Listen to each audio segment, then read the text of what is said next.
Hello, everyone. JACKDAMJIEN YouTube channel. Welcome. Welcome.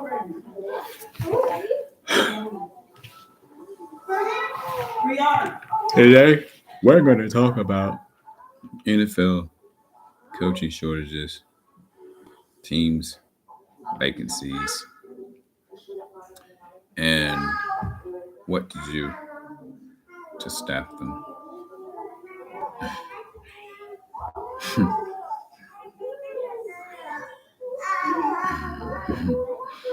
Well, let's talk a little bit about it. The Dolphins have addressed their coaching shortfall, and they've given us a new coach. I told that he was half black or something with blue eyes, and they made a good hiring, I guess. And yeah, she's filming me while I'm being filmed, and I'm filming her on her pink iPad. Oh, little baby. Listen, the Dolphins want to make a splash with this coaching change, and they want somebody that could build into a great player. It would be a challenge, of course. Even pooping is a challenge, but they want to help Tua Tagovailoa to be the best he can be. He came with the right development, the right coach, right O-line, and it can be special. So, who knows if Deshaun Watson's going to be free? But you got to understand that Tua is the focus of this offense of the Dolphins. You can't just ignore him. You got to involve him in the run game. You got to make sure that he is the centerpiece, and he knows he's the centerpiece, and that there's no mystery that he's going to be the guy, because he's the guy right now, and that's all they got.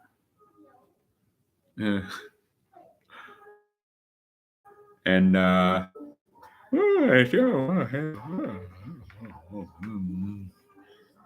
so what's the coach name?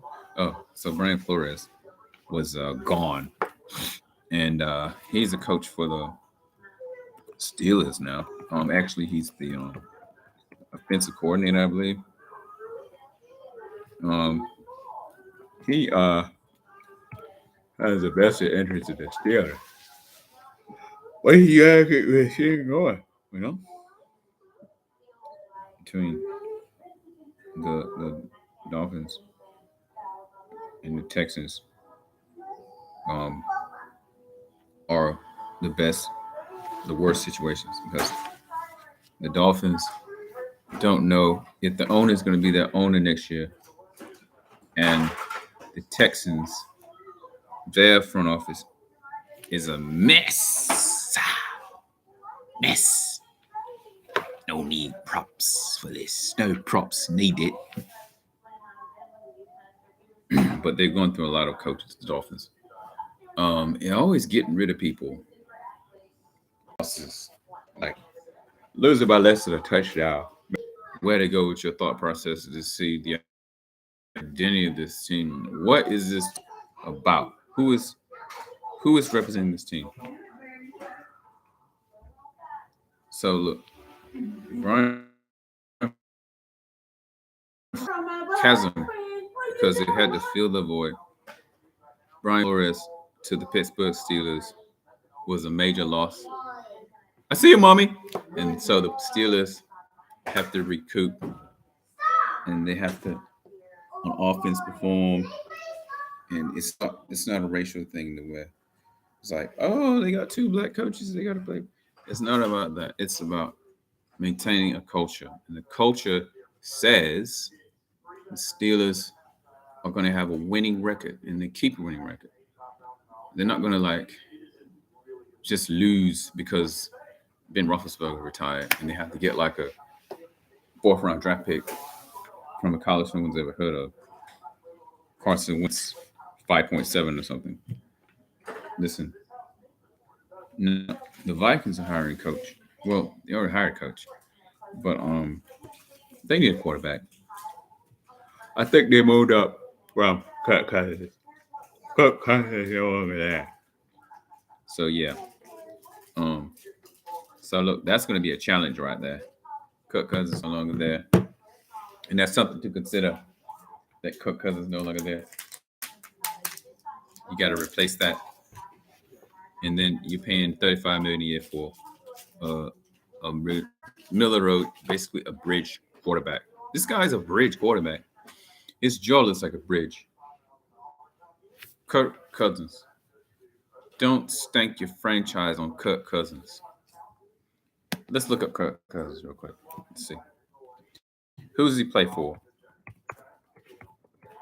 He won't give Vikings discount. No news. Is a practicing. This Kirk Cousins. Okay, so I looked a couple of days ago. It said Kirk Cousins is a quarterback for the Carolina Panthers. So obviously that trade did not go through thusly, and it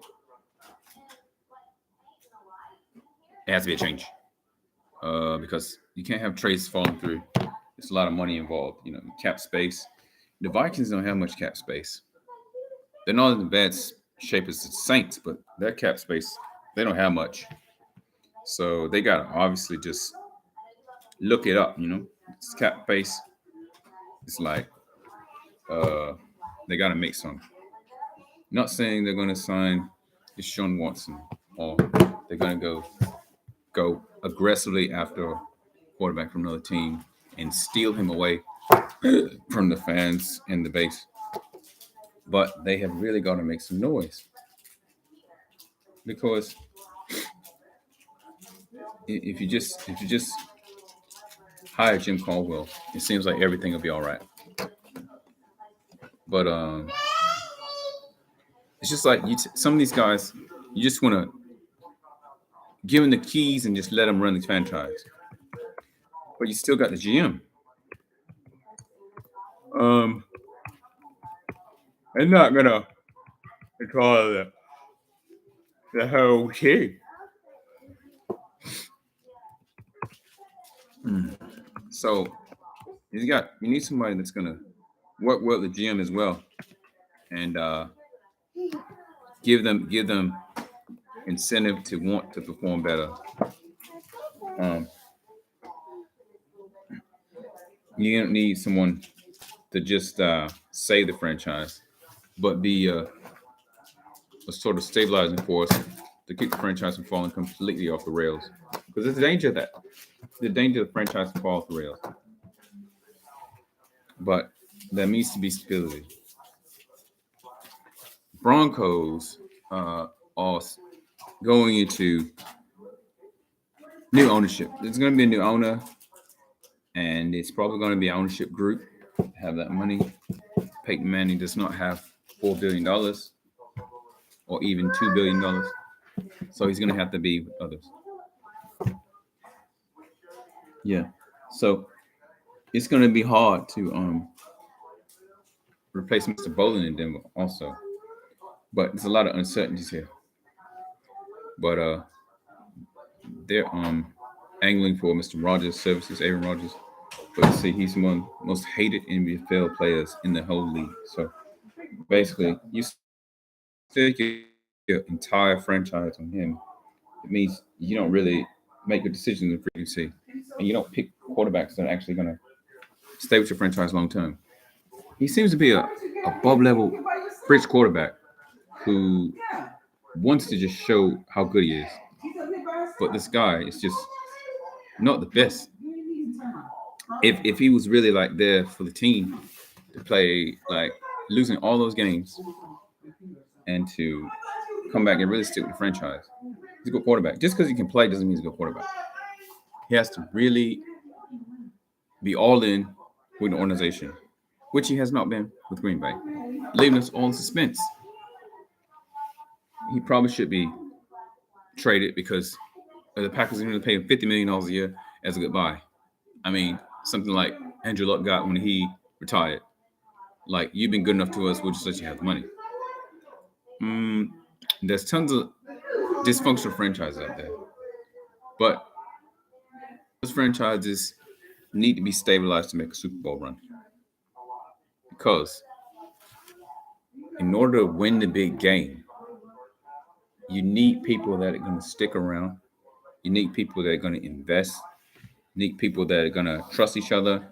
I mean, up front, the defensive front, pass rusher, defensive back, the guard, the wide receivers, the backup quarterback, the trainers, the coaches. I mean, it goes down the line. Like, everyone has to be working well with each other and to trust each other in the processes of trying to be a championship team or a team that wins a championship.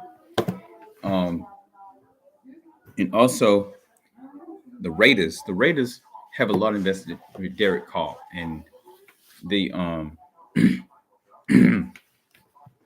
interim coach for the Raiders is well loved, but I don't believe the Raiders thought he was the best to be the coach to lead the franchise on. He was just somebody for a couple games. Mr. Bisaccia, the interim head coach for the Raiders once John Gruden was sacked himself, was seen to be the number one contender to become the head coach of the Las Vegas Raiders, but he did not.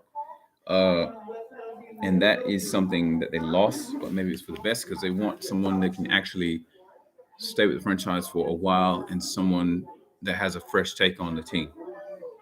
Just because the guys like Bisaccia doesn't mean he's staying. And Bisaccia, for the most part, is a pretty good coach in that he can only rally the troops. You don't have to win every game, but you can rally the troops. You really should stay in that franchise for a while, and that's hard to find because there's times when players quit and coaches, especially when they know the coach is not fully invested in the team. So with that, I will conclude. I'm JACKDAMJIEN. Please like, subscribe. Goodbye. And goodbye. Goodbye and goodbye. Goodbye and goodbye and goodbye.